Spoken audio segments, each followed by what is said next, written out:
Hello students, आप लोग पढ़ रहे हैं कक्षा 10 के भौतिक विज्ञान को। तो इस वीडियो में भौतिक विज्ञान का चौथा पाठ शुरू करेंगे, जिसका नाम है विद्युत, जो कि बहुत ही अधिक महत्वपूर्ण पाठ है। इस पाठ से आंकिक प्रश्न बहुत आते हैं। तो विद्युत, जिसे अंग्रेजी में कहते हैं इलेक्ट्रिसिटी, तो इस अध्याय को शुरू कर रहे हैं। तो इस विद्युत अध्याय में सबसे पहला जो टॉपिक पढ़ेंगे वो है विद्युत आवेश, इलेक्ट्रिक चार्ज। आवेश इंग्लिश में इलेक्ट्रिक चार्ज कहते हैं।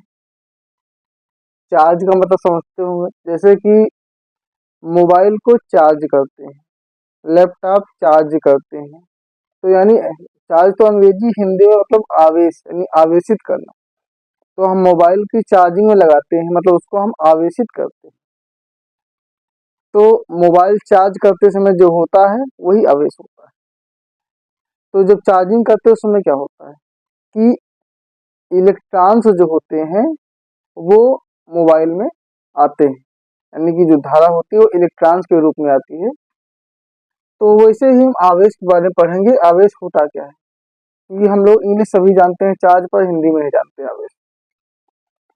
तो आवेश किसी पदार्थ का एक मूलभूत गुण होता है, जिसके द्वारा वस्तुएं आवेशित हो जाती है, वो आवेश होता है। तो आवेश में इलेक्ट्रॉनों का स्थानांतर होता है, क्योंकि जो इलेक्ट्रॉन होते हैं उनकी प्रकृति ये होती है कि इलेक्ट्रॉन हमेशा ऋणात्मक से धनात्मक में चलते हैं। ऋणात्मक से धनात्मक यानी ऋण से धन की ओर इलेक्ट्रॉन चलते हैं। और जबकि इस अध्याय में मेन बात है विद्युत धारा, और विद्युत धारा इसके विपरीत होती है। विद्युत धारा चलती है धन से ऋण की ओर, लेकिन इलेक्ट्रॉन्स ऋण से धन की ओर चलते हैं, क्योंकि इलेक्ट्रॉन पर जो आवेश होता है वो ऋण आवेश होता है। इलेक्ट्रॉन को ई से प्रदर्शित करते हैं, होता है ई माइनस। इलेक्ट्रॉन्स ऋणावेशित होते हैं। तो जब मोबाइल चार्जिंग लगाते हैं तो क्या होता है कि जो इलेक्ट्रॉन्स होते हैं, जैसे कि मोबाइल है, ये बोर्ड है, अब इसमें मोबाइल लगा है, तो यहाँ क्या होता है, बोर्ड से चार्जर है, अब यहाँ से ये इलेक्ट्रॉन्स मोबाइल के अंदर जाते हैं।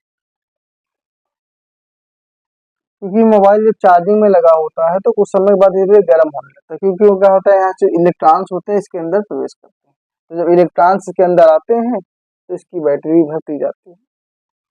तो ये आवेश जो है किसी पदार्थ का मूलभूत कण होता है, जो पदार्थों को आवेशित करता है। जैसे कि हम पेन ले लें, पेन को सर में रगड़ें कुछ देर, उसके बाद फिर उस पेन को नीचे ऐसे करेंगे तो कागज छोटे छोटे टुकड़े से चिपक जाते हैं, क्योंकि वहां पे आवेश हो जाता है। या फिर हम हाथ को काफी देर रगड़े ऐसे ऐसे करके, तो कुछ देर में क्या होता है, हाथ गर्म हो जाते हैं, क्योंकि इनमें इलेक्ट्रॉन्स का स्थानांतरण हो जाता है।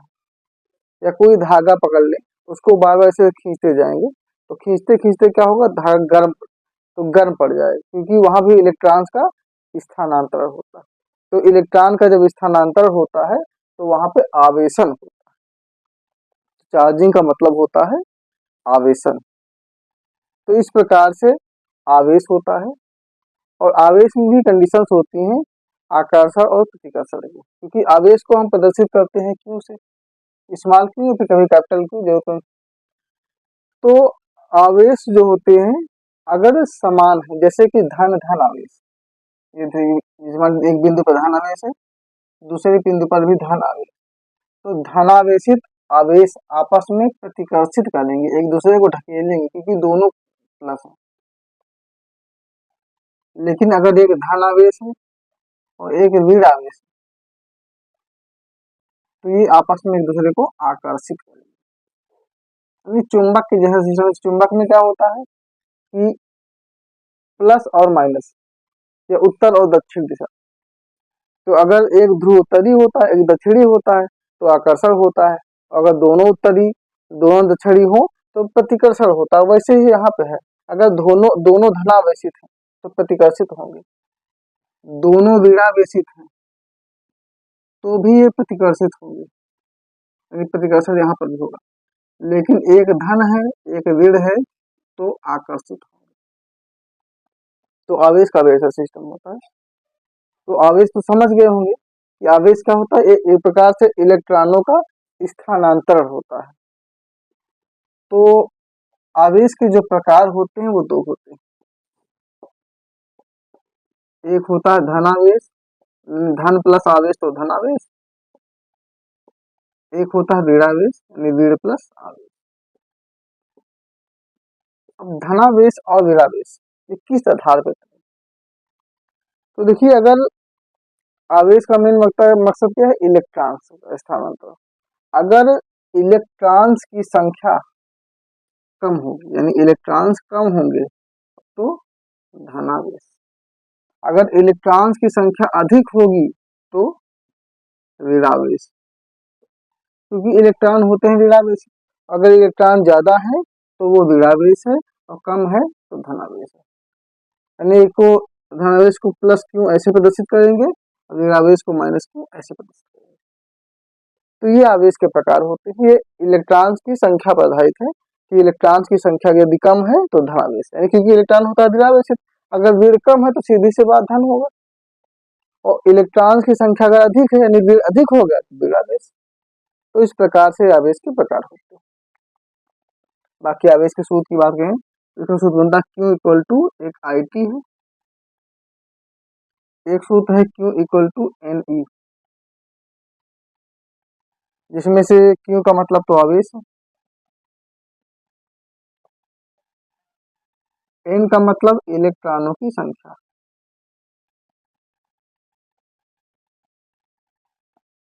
और फिर E का मतलब इलेक्ट्रॉन पर आवेश, इलेक्ट्रॉन पर आवेश। और फिर इसमें क्या दिया गया I का मतलब विद्युत धारा जो भी इसके बाद पढ़ेंगे, और T का मतलब समय।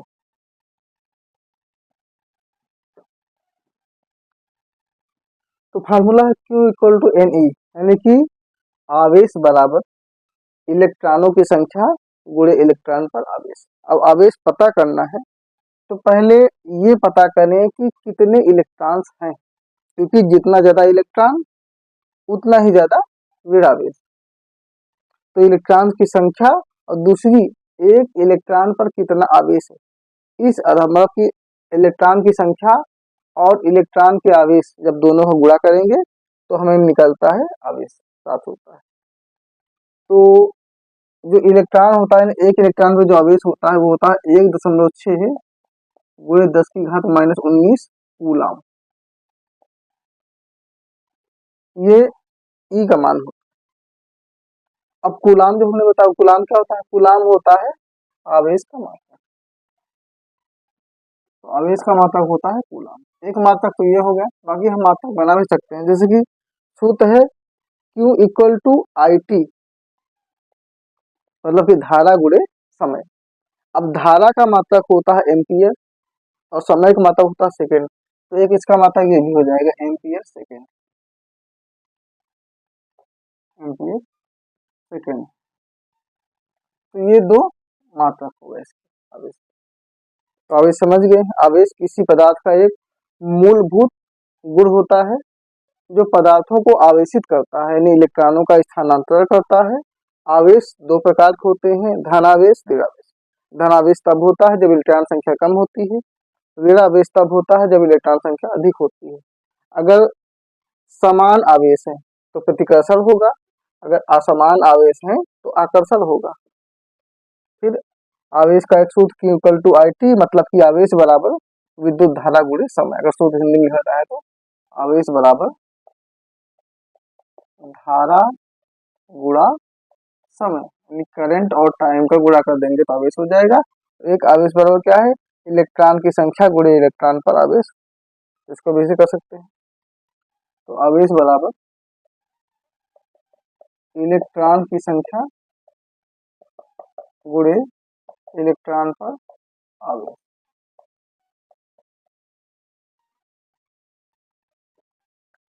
तो ये इसके सूत्र हो गए। तो ये आवेश है। आवेश में एक बात और है, अगर हम एक कूलाम आवेश की बात करें तो जो एक कूलाम आवेश होता है उसमें कितने इलेक्ट्रॉन, तो एक कूलाम आवेश बराबर 6 × 10⁻18 इलेक्ट्रॉन।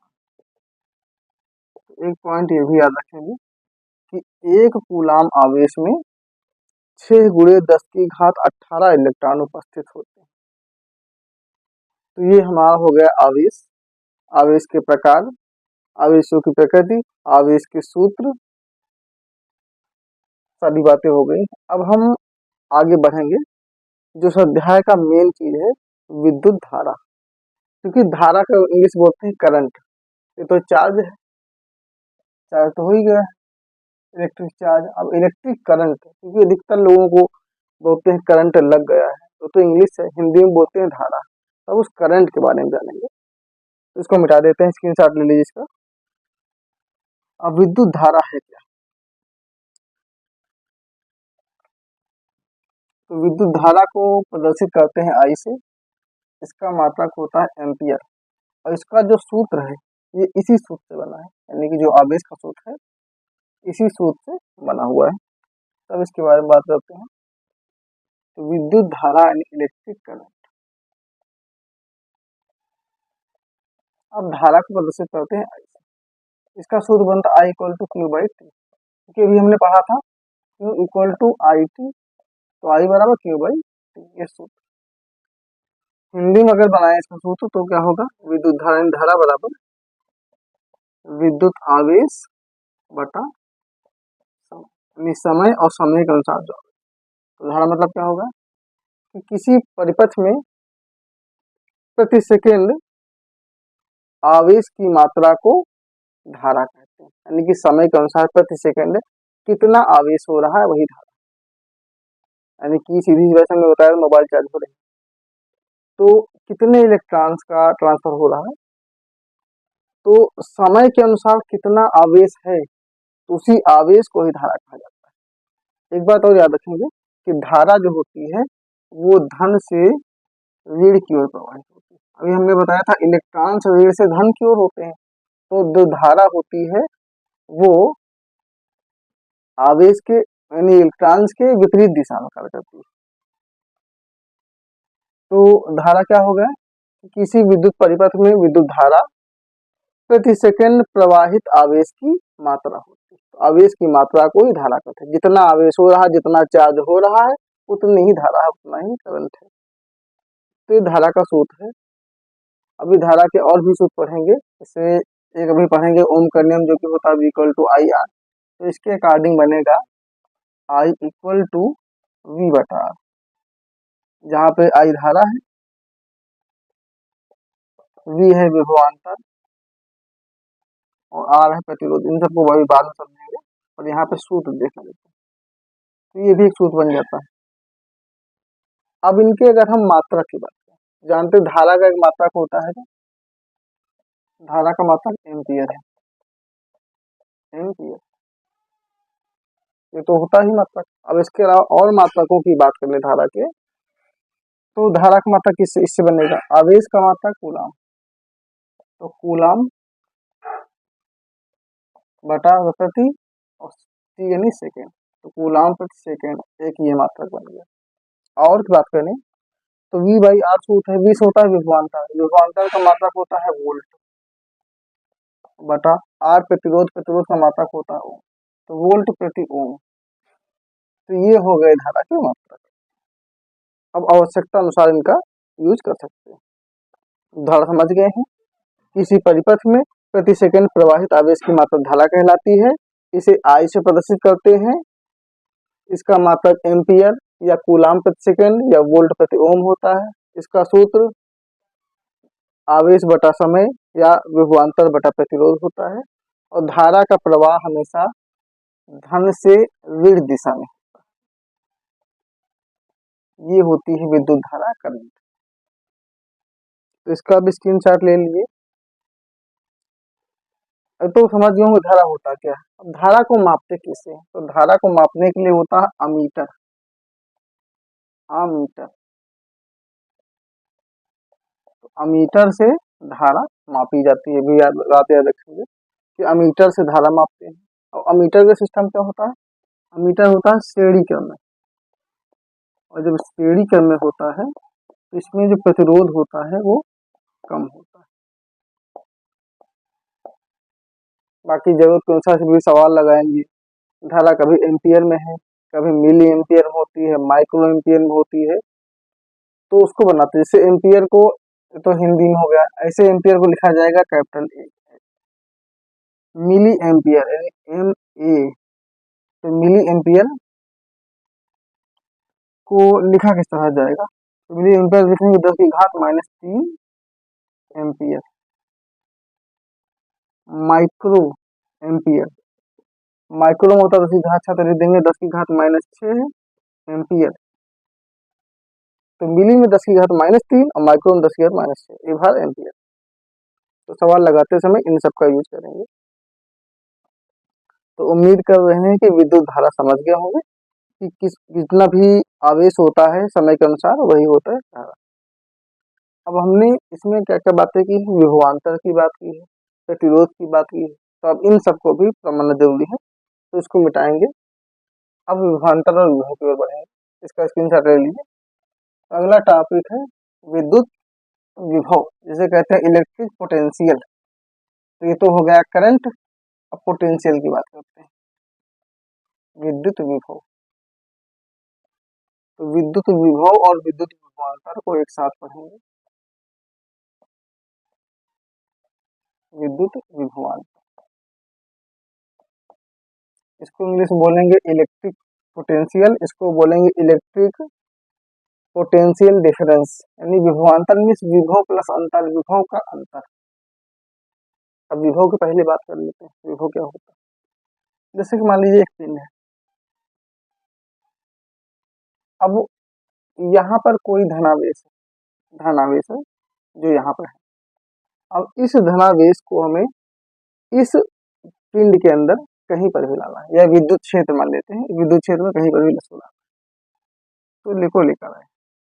तो लाने में कुछ ना कुछ कार्य किया गया, कार्य को प्रदर्शित करते हैं डब्ल्यू से, कैपिटल डब्ल्यू। अब इसको यहाँ से यहाँ तक लाने में जो भी कार्य किया गया उसी कार्य को कहते हैं विद्युत विभव। तो ये देखिए, ये विद्युत क्षेत्र है, ये बाहर अनंत एरिया। तो अनंत से धनावेश को विद्युत क्षेत्र के अंदर किसी बिंदु तक लाने में किया गया कार्य विद्युत विभव कहलाता है। क्लियर है कि अनंत से धनावेश को विद्युत क्षेत्र के अंदर किसी भी बिंदु तक लाने में किए गए संपूर्ण कार्य को विद्युत विभव कहते हैं। इसका सूत्र बनेगा V = W/Q, क्योंकि V फार होता है विभव, विभव का प्रतीक भी V होता है और विभवांतर का भी प्रतीक V होता है।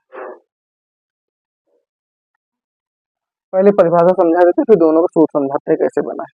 अब जैसे मान लीजिए फिर से हम विद्युत क्षेत्र ले लिए, इस बार जो धनावेश है वो कहीं अनंत यानी बाहर नहीं, अंदर ही। अंदर मान लीजिए बिंदु ए है, ये बिंदु बी। अभी इस ए बिंदु पे धनावेश है, अभी ए बिंदु को धनावेश को हमें बी तक ले जाना है, तो इसको एक से लेकर गए बी तक, तो इसके बीच में कार्य हुआ डब्ल्यू। अब ये धनावेश यहाँ से यहाँ तक पर है क्या? विद्युत क्षेत्र। तो विद्युत क्षेत्र के अंदर एक बिंदु से धनावेश को दूसरे बिंदु तक ले जाने में किए गए कार्य को विद्युत विभवांतर कहते हैं। विद्युत क्षेत्र के अंदर एक बिंदु से धनावेश को दूसरे बिंदु तक ले जाने में किए गए कुल कार्य को विद्युत विभवांतर कहते हैं। क्लियर हो गया? यहाँ पे क्या है कि अनंत से विद्युत क्षेत्र के अंदर धनावेश को लाया गया, यहाँ पे विद्युत क्षेत्र के अंदर ही एक बिंदु से दूसरे बिंदु तक ले जाया गया।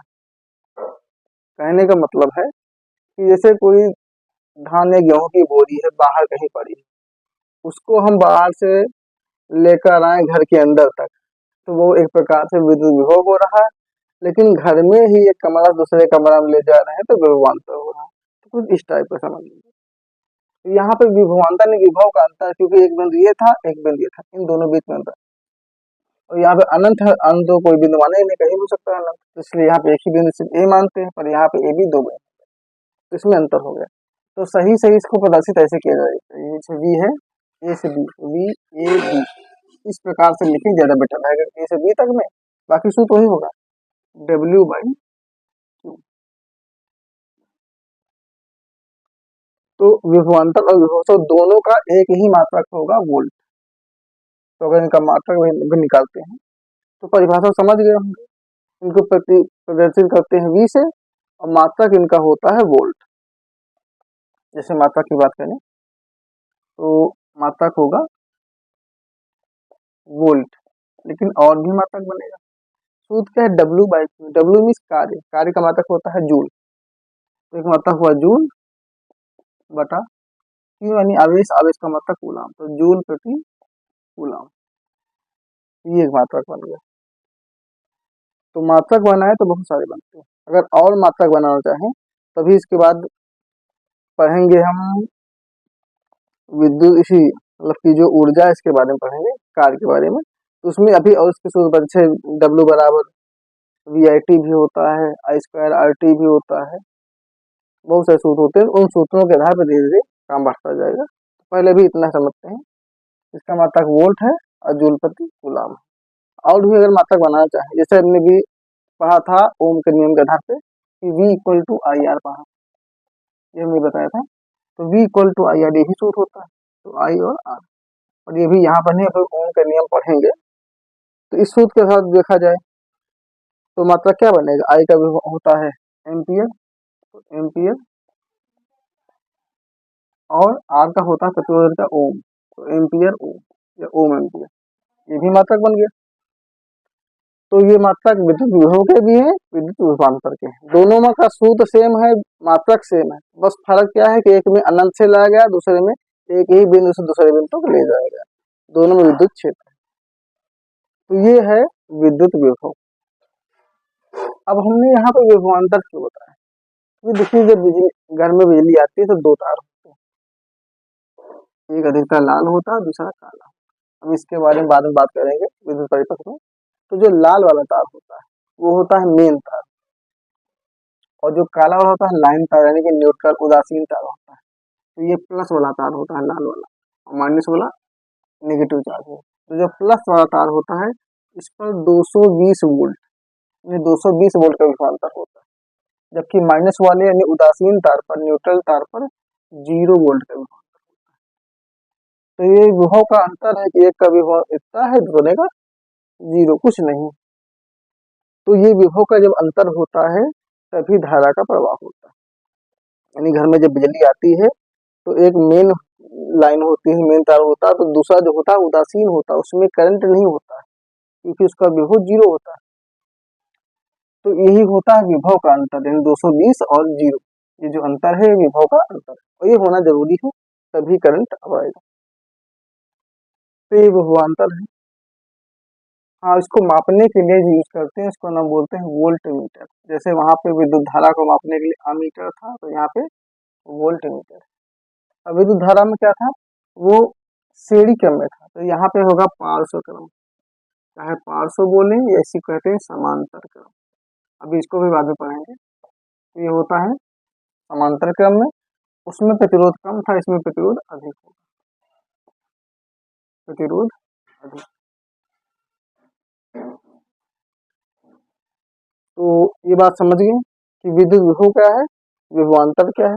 विभवांतर क्यों नाम पड़ा, क्योंकि विभव में अंतर होता है। फिर इनका जो मात्रक है वोल्ट होता है, या जूल प्रति कूलाम होता है, या एम्पियर ओम होता है। इसको वोल्ट मीटर से मापते हैं, इसे पार्श्व या समांतर क्रम में रखते हैं, इसका प्रतिरोध अधिक होता है। ये सूत्र इनके लिखे गए हैं, V इक्वल डब्ल्यू बाई की, V equal to I are.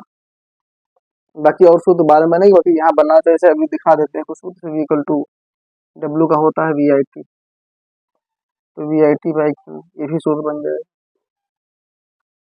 अगर और सूत्र बनाना चाहें तो V इक्वल टू डब्ल्यू का एक सूत्र होता है आई स्क्वायर आर टी,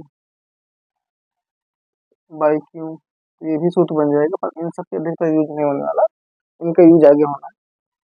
तो इस तरह से हम सूत्र पे सूत्र बना सकते हैं।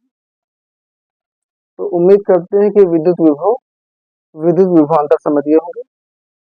तो इनके स्क्रीनशॉट ले लीजिए। अब इसके बाद हम थोड़ा आगे बढ़ते हैं, क्योंकि हमने यहाँ पे क्या क्या बात करी, धारा आवेश समझ गए, क्योंकि ज्यादा इसमें धारा का, आवेश का, विभवांतर का, प्रतिरोध का, प्रतिरोध अभी पढ़े नहीं, प्रतिरोध बता देते हैं। उसे सही से तरीका तो ये प्रतिरोध को ओम के नियम के बाद पढ़ना चाहिए, पर यहाँ पर अभी समझा देते हैं, फिर ओम के नियम अच्छे समझाएंगे, इसको मिटा देना।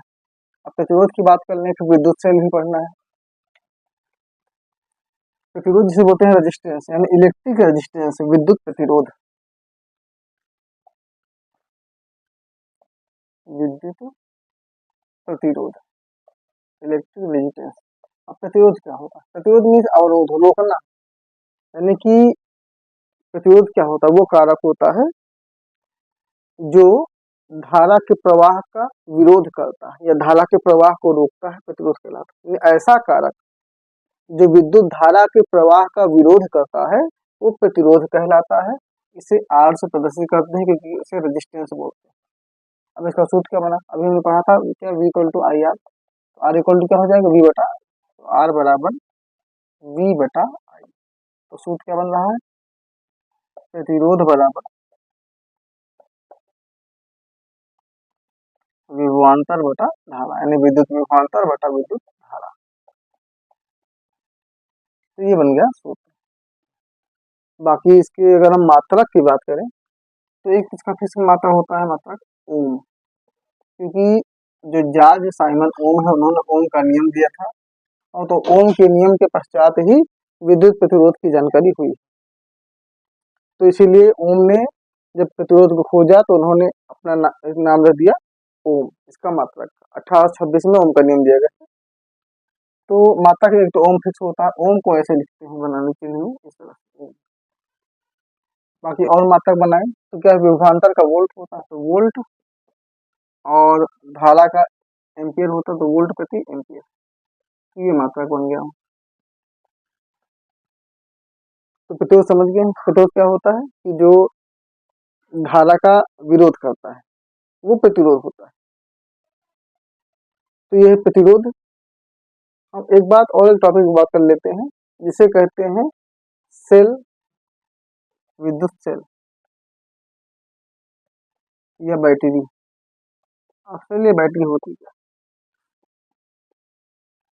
देखिए विद्युत सेल या विद्युत बैटरी, क्योंकि इंग्लिश में सेल बोलते हैं, हिंदी में बैटरी बोलते हैं। ये एक ऐसी युक्ति होती है जो विभवांतर को बनाए रखती है, क्योंकि विभवांतर अभी हमने बताया था कि जैसे एक तार होता है उसमें 220 वोल्ट का विभवांतर होता है, दूसरे में 0 वोल्ट का विभवांतर होता है, क्योंकि जब बिजली की तार आता है घर में तो दो तार होते हैं।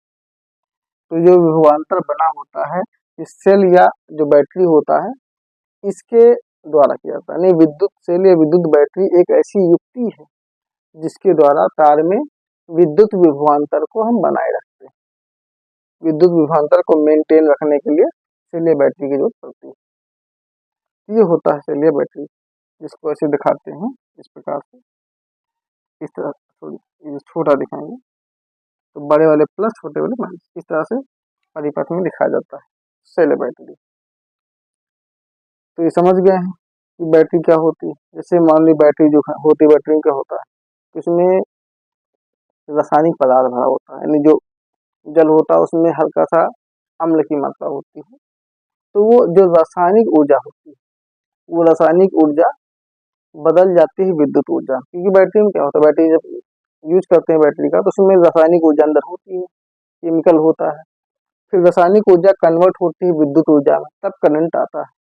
उसके बाद हम जैसे मान ली बल्ब जला रहे हैं, प्रकाश ऊर्जा आ गई, उसमें उसमें ऊर्जा, प्रकाश से प्रकाश जलेगा उसमें ऊष्मा भी निकलेगा तो उसमें ऊर्जा आ जाएगी, यानी ऊर्जाओं का स्थानांतरण होता रहता है। तो ये सब विद्युत से लिए विद्युत बैटरी होती है। यानी एक ऐसी टेक्निक होती है, ऐसी युक्ति होती है जिसके द्वारा मेन काम क्या है, विभवांतर को बनाए रखना। यही होता है विद्युत बैटरी, विद्युत सेल। ये विद्युत प्रतिरोध हो गया। तो ये बात समझ गए होंगे विद्युत प्रतिरोध क्या है। अब एक टॉपिक और है, विद्युत प्रतिरोध मतलब चालक की निर्भरता क्या होती है। यानी विद्युत प्रतिरोध किन कारकों पर निर्भर करता है, इसको थोड़ा बता देते हैं इसको मिटा के, क्योंकि ये भी क्वेश्चन बहुत आता है, विद्युत प्रतिरोध किन कारकों पर निर्भर करता है।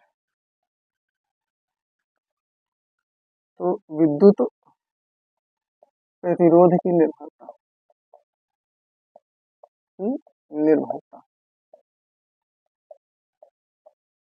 तो जो इसमें कारक है किन कारकों पर निर्भर करता है, तो ये 3 कारकों पर निर्भर करता है। 3 कारक होते हैं जिन पर डिपेंड है। एक होता है तार की लंबाई, दूसरा तार के अनुप्रस्थ काट का क्षेत्रफल, अनुप्रस्थ काट का क्षेत्रफल, और तीसरा तार की प्रकृति, जो बिजली के तार हो किस प्रकार का है। ये 3 बिंदु होते हैं जिन पर विद्युत प्रतिरोध निर्भर करता है। बहुत महत्वपूर्ण प्रश्न है, बहुत बार पूछा गया है कि विद्युत प्रतिरोध किन कारकों पर निर्भर करता है। तो 3 कारक, अब किस आधार पे ये देखें। तार की लंबाई, लंबाई को प्रदर्शित करते हैं स्मॉल एल से और प्रतिरोध को आर से, तो इसका लिखेंगे आर प्रोपोर्शनल एल। इसको इक्वेशन नंबर 1 बना देते हैं। यानी विद्युत धारा तार की लंबाई के अनुक्रमानुपाती होती है। मतलब अगर तार ज्यादा लंबा होगा तो प्रतिरोध भी ज्यादा होगा, जितना लंबा तार उतना ज्यादा प्रतिरोध। अगर तार की लंबाई कम होगी तो प्रतिरोध भी कम होगा। तो यही ये बात बताता है।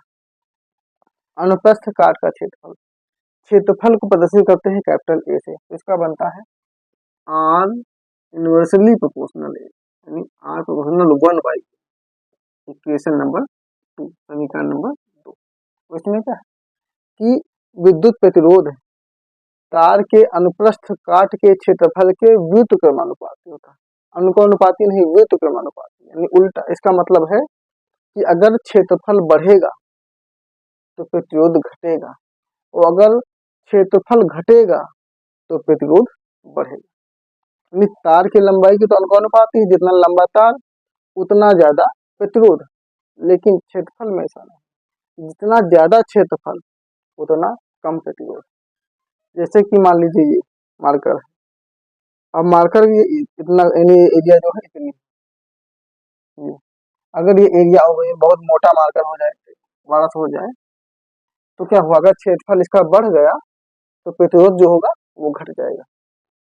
अगर इसका जो क्षेत्रफल इतना इसे इतना है, इसको और छोटा कर देंगे और पतला कर देंगे तो इसका प्रतिरोध और बढ़ जाएगा। क्योंकि जैसे तार है, छोटा सा तार, छोटा है तो मोटा है। अब तार को पकड़ खींचो तो खींचने पे क्या होगा, जैसे खींचते जाएंगे तार पतला होता जाएगा और लंबा होता जाएगा, तो तार की लंबाई बढ़ती जाएगी तो प्रतिरोध भी बढ़ता जाएगा। तो प्रतिरोध बढ़ता जाएगा तो उसका क्षेत्रफल घटता जाएगा, क्योंकि तार जब लंबा हो जाएगा तो मोटाई कम हो जाएगी। और तीसरी बात तार की प्रकृति, तो तार की प्रकृति में क्या है, तार का मोटा होना चाहिए। तार जितना मोटा होगा क्या होगा, इसके मोटा होने का मतलब उसका क्षेत्रफल ज्यादा होगा, और क्षेत्रफल ज्यादा होगा तो प्रतिरोध कम होगा। जितना कम प्रतिरोध रहे उतना ही अच्छा होता है। तो इसमें क्या होगा कि तार की लंबाई के आधार पे है, एक क्षेत्रफल के आधार पे है, प्रकृति में तार का मोटा, स्पेशली तार मोटा होना चाहिए। अगर मोटा तार होगा तो अच्छा रहेगा। तो ये 3 बातें हो गई। अब हम इन 2 समीकरणों को ले लें, ये समीकरण 1 व 2 को हल करें। तो समीकरण 1 व 2 से दोनों में लेफ्ट साइड में आर आर, तो आर आर 1 हो जाएगा। आर प्रोपोर्शनल, ऊपर एल है ऊपर 1 है, तो एल 1 से गुणा होगा तो एल ही आएगा, और नीचे ए आएगा। आर प्रोपोर्शनल एल बाई ए, ये बन गया इक्वेशन नंबर 3। इसके आधार पर क्या बोलेंगे, विद्युत प्रतिरोध तार की लंबाई के अनुपाती तथा तार के अनुप्रस्थ काट के क्षेत्रफल के व्युत्क्रमानुपाती होता है। तो विद्युत प्रतिरोध तार की लंबाई के अनुपाती और क्षेत्रफल के व्युत्क्रमानुपाती होता है। ये इस आधार पर ये निष्कर्ष निकला। अब जैसे सवाल मान लगाना है, तो सवाल लगाने के लिए अनुपाती निशान को हटाना पड़ता है। तो जब अनुपाती निशान को हटाते हैं तो हटाने के लिए कोई ना कोई नियतांक लेते हैं। तो यहाँ पे आर इक्वल टू जब करेंगे तो ये हटेगा, तो इसके बाद आता है एक लो, और एल बाई ए, ये एक सूत्र बन गया। इसको इक्वेशन नंबर 4 कर देते हैं। यहाँ लो क्या है, लो को बोलते हैं विशिष्ट प्रतिरोध, स्पेशल रेजिस्टेंस, विशिष्ट प्रतिरोध होता है। तो ये एक सूत्र बन जाता है। अब इसी पे क्वेश्चन उठता है कि विशिष्ट प्रतिरोध क्या है, तो यहाँ पे अगला क्वेश्चन आएगा विशिष्ट प्रतिरोध। विशिष्ट प्रतिरोध जिसे प्रदर्शित करते हैं रो से, जो टी टाइप का दिखता है, ये रो। अब हम इससे अगर सवाल लगाते हैं तो rho L equal to R A, यानी इस सूत्र से अगर सेट करें तो रो इक्वल टू क्या बनेगा, आर ए, और जो एल है ये चला जाएगा बटा आर ए बाई एल। इसको हम कह सकते हैं इक्वेशन नंबर 5। अब ये रो का सूत्र बन गया। अब रो के सूत्र में क्या है कि विशिष्ट प्रतिरोध बराबर विद्युत प्रतिरोध गुणे क्षेत्रफल और बटा लंबाई। अब इसका मात्रक अगर निकाले तो, क्योंकि प्रतिरोध को जानते हो ओम होता है, इसका मात्रक क्या आएगा, सिर्फ प्रतिरोध है, प्रतिरोध का होता है ओम, क्षेत्रफल का होता है मीटर स्क्वायर, और लंबाई का होता है मीटर। तो मीटर से एक मीटर कट गया, बचा 1 मीटर, यानी कि इसका मात्रक क्या आ गया, ओम मीटर। ऐसे लिखे या फिर ऐसे लिख दिए ओम मीटर, ये है मात्रक।